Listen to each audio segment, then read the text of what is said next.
Hey YouTube, it's Dunsey. I'm here again to show you how to speed up the latest version of uTorrent.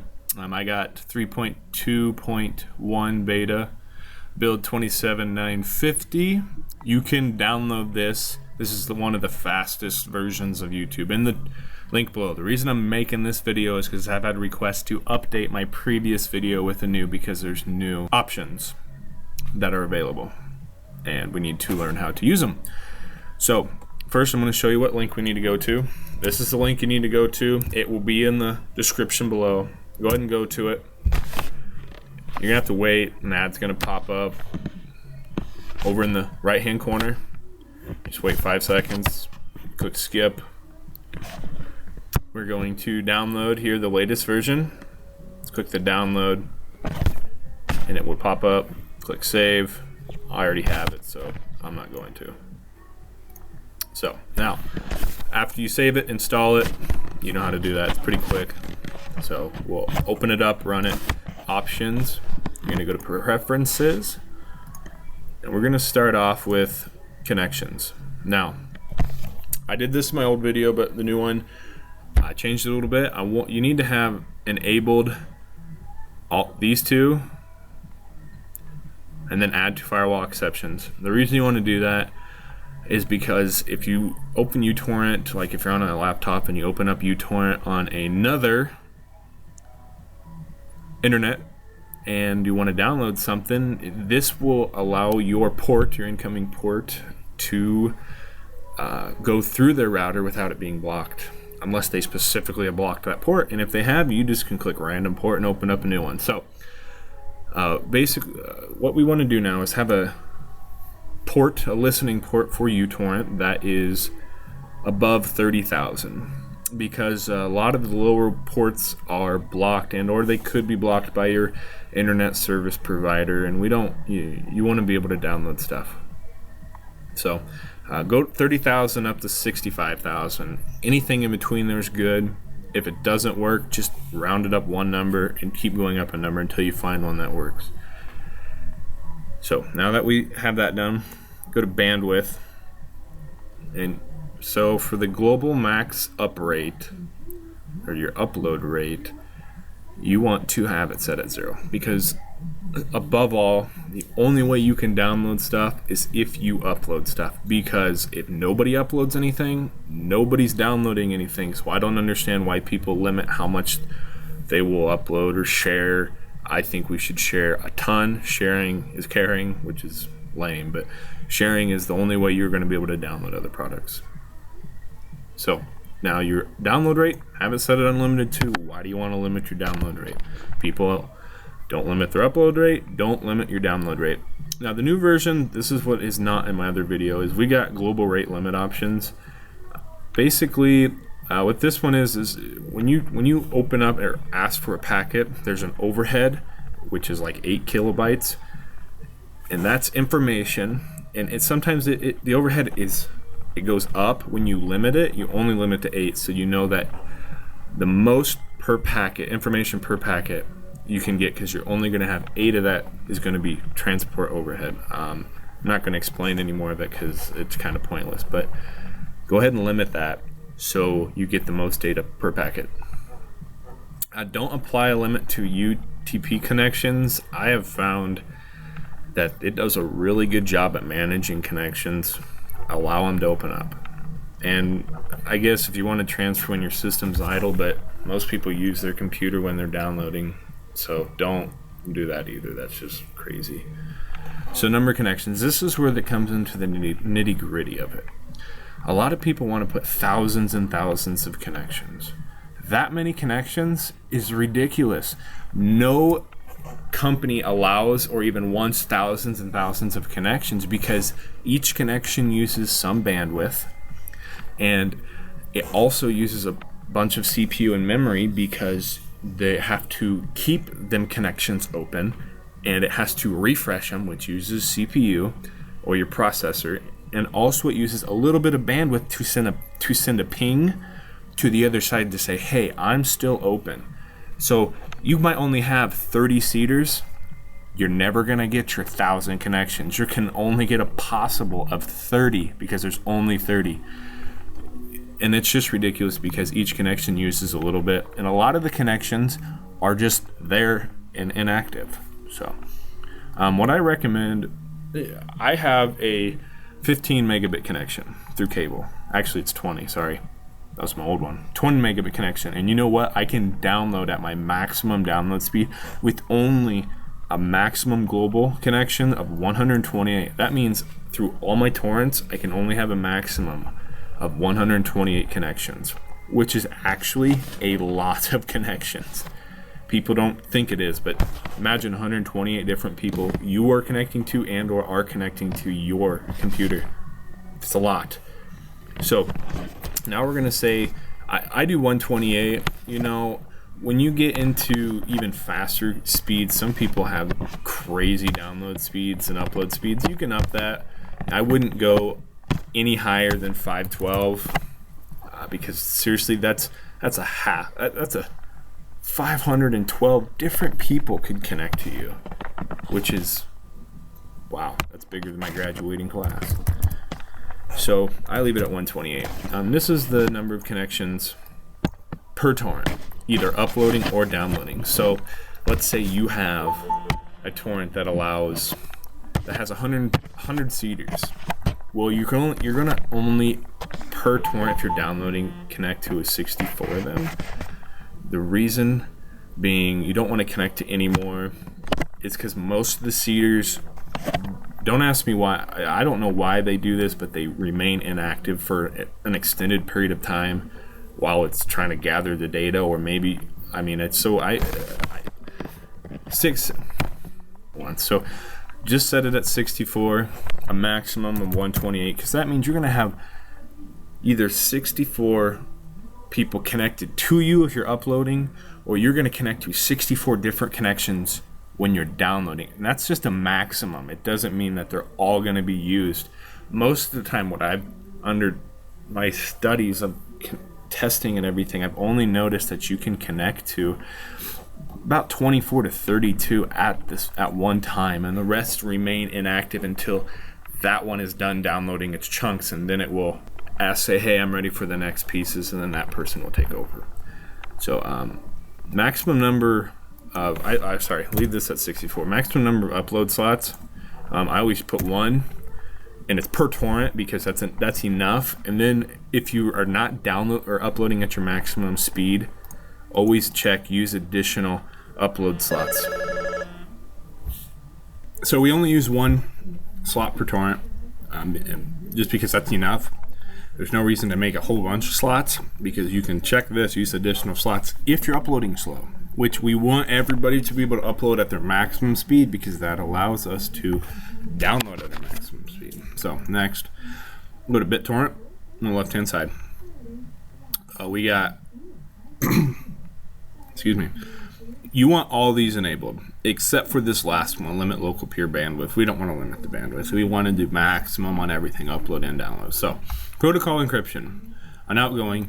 Some people say forced, they want a forced encryption. Well, it's good for like downloading anonymously or trying to increase that not anonymous download. But if you have a internet ISP that allows you to download torrents and they don't care, and put this on enabled, because if you force protocol encryption, some connections don't allow it, and then you'll never connect to them, because if it's forced, it has to be allowed to connect to them.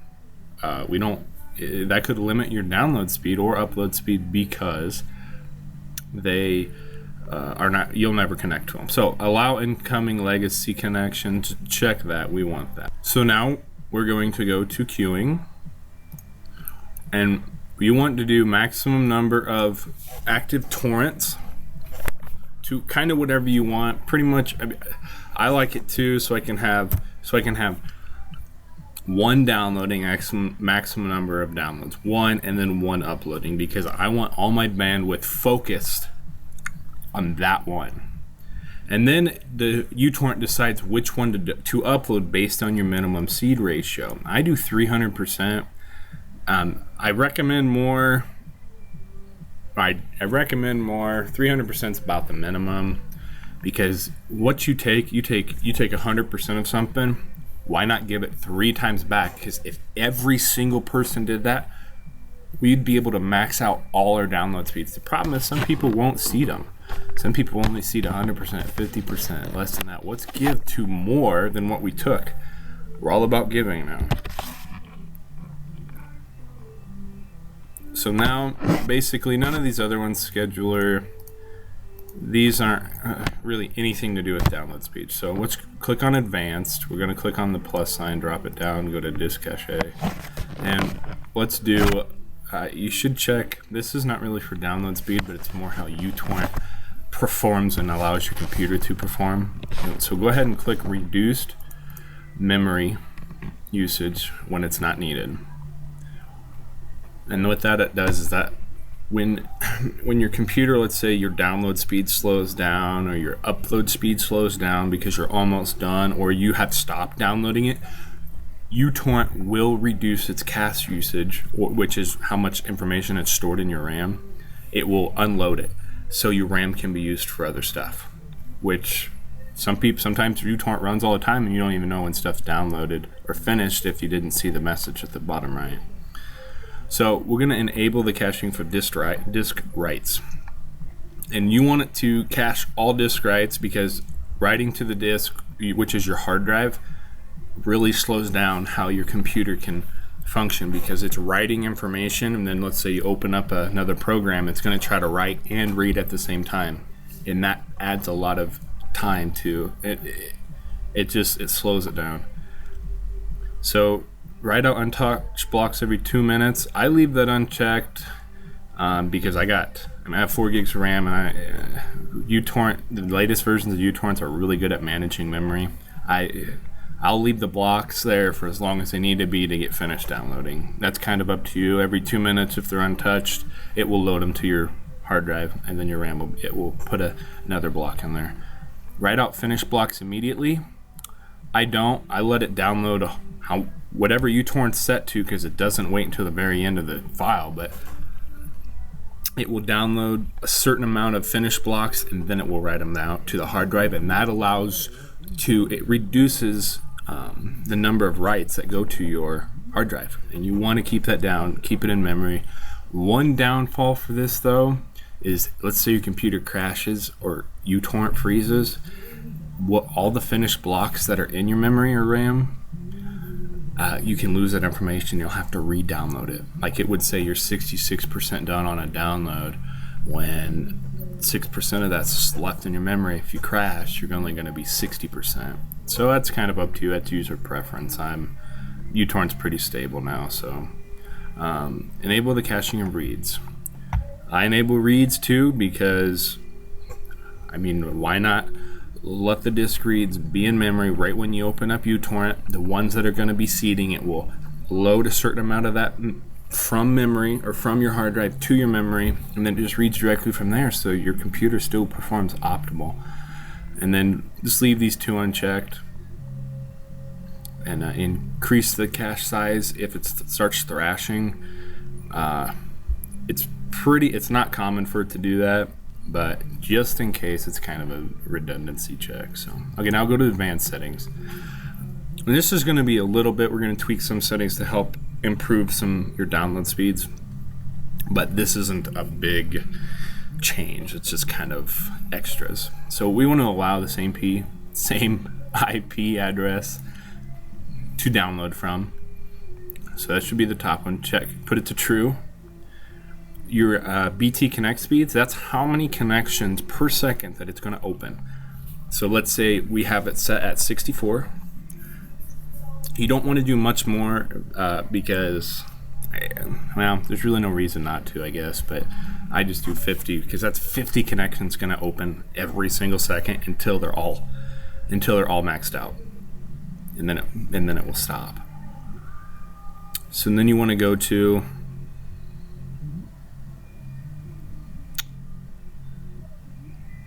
the GUI update rate, and this is its default is 1,000. Basically, that means the face, this screen right here of uTorrent updates every second because it's 1,000 milliseconds, so every second. There's really no point in having it update every second. That just uses CPU usage. It's very minimal, but it doesn't need to update that fast. So I changed mine to 2 seconds. That helps improve the performance of uTorrent on your PC. So the next one I want to go to is the peer disconnect. I'm thirsty, okay, and I want something to drink. So that's the beer.disconnect_inactive interval. Default is, I think it's okay. That's 5 minutes, so 300 seconds. That means if you're connected to somebody and you're maintaining that connection using your precious bandwidth that you want to download stuff with, it's going to maintain a connection that is not active, transferring anything to or from your computer for 5 minutes. To me, that seems like a long time. So I did 2 minutes. You don't want to go much lower than 2 minutes because the connections become unstable.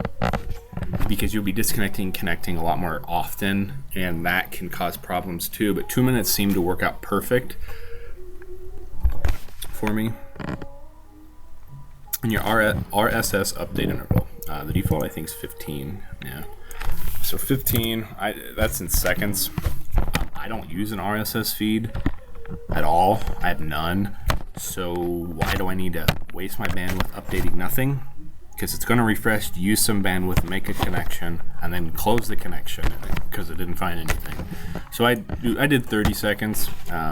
This is not a huge impact. It's over an extended period of time it would make a difference. But I mean, you could even do 60 seconds.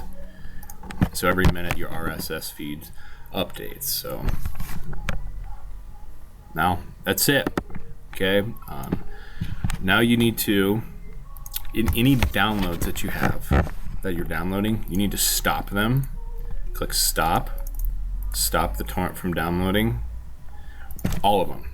Then you need to close down uTorrent, shut it down, and then open it back up, and then go ahead and click on all the ones you want to start downloading again, and all your settings will be applied to them. And this is not instant. It will take time for your speeds to reflect this. It's not, because it all depends on how many people are uploading the program, video, whatever, to determine your download speed. And uTorrent does a pretty good job at detecting the person that has the best speed for you, but sometimes it just takes time. So just be patient. It might take upwards of 5 minutes. So thank you for watching this video. I hope I made a difference in your uTorrent experience and increased your downloads and upload speeds, because above all, if you don't upload stuff, if everybody didn't, nobody would be able to download. So comment on my video, questions, concerns, just comment just to say hey, I'll reply. And go ahead and like the video and subscribe to my channel, because I will be making more, and I'm continuously testing uTorrent and trying to figure out which and what is the best possible settings. Thank you.